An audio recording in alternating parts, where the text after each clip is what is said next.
Hi, my name is Jasmine, and I am currently a flight attendant in Charlotte, North Carolina. I grew up in Raleigh, North Carolina, where I was always entertained by staying active. Track and field carried on with me throughout college. I took part of the throws events such as shot put, discus, and javelin. Sports have always been an outlet for me, whether I'm playing or watching. I also enjoy writing because I can express myself more and get a better visual than just talking about it. Since I was younger, I always carried a journal to write and draw a little picture that went along with what I wrote.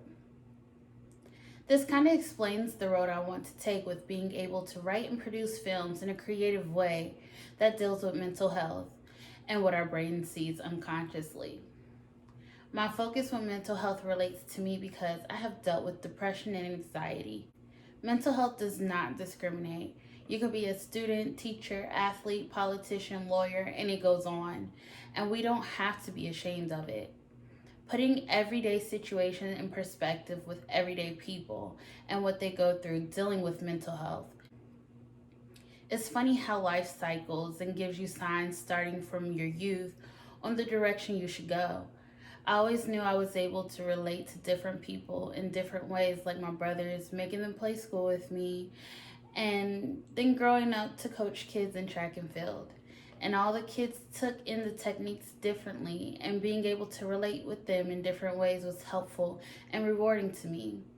To know that they understood. Being able to write different stories that can relate to more than one person and their encounters in the world. Robert Greene said in Mastery, your power and future can depend on reconnecting with this core and returning to our origins. Times get hard as you get older and different things present themselves, but the root of you and who you want to be isn't far fetched. It just takes reflection on your earlier years, when doing what you love as a child was so natural without having worries and thinking about it. As we continue to grow, we feel as if we must fit into society's norms. We choose a path that is already created, like doctors, teachers, lawyers. But we shouldn't stop there. Those categories are so broad, and most people don't know till later the different type of things we can become inside of those careers and more. Finding your niche, you can put everything you want to do and be happy and create something that is meant just for you. For me, that's creating content, dealing with mental health, and connecting it with sports in everyday situations. You have freedom to roam, to pursue particular questions that interest you. You set your own agenda and command the resources available to this niche. Coming right out of undergrad, I did not know what I wanted to do at all. Everything didn't seem like it was quite the fit for me. Or honestly, I wasn't looking hard enough. I wanted to pursue my master's and get it over with, and anything that related to my undergrad, just to get it over with and have the opportunity to make more money. Realistically, that didn't end well because I was not motivated in the subject detail I was not interested in. I didn't finish the first time and had to take time to really think on what I wanted to do. Just because the idea of making good money could have happened and also being done with school at the age of 22, I wasn't happy or motivated to do so. Just because I didn't finish the first time did not stop me entirely. It gave me the chance to reflect on me and what I wanted to accomplish as a person. Some of the past encounters can be discouraging, but it is my choice to learn from it and move on and not have it make me. You are in control of the direction and the path you want to go in.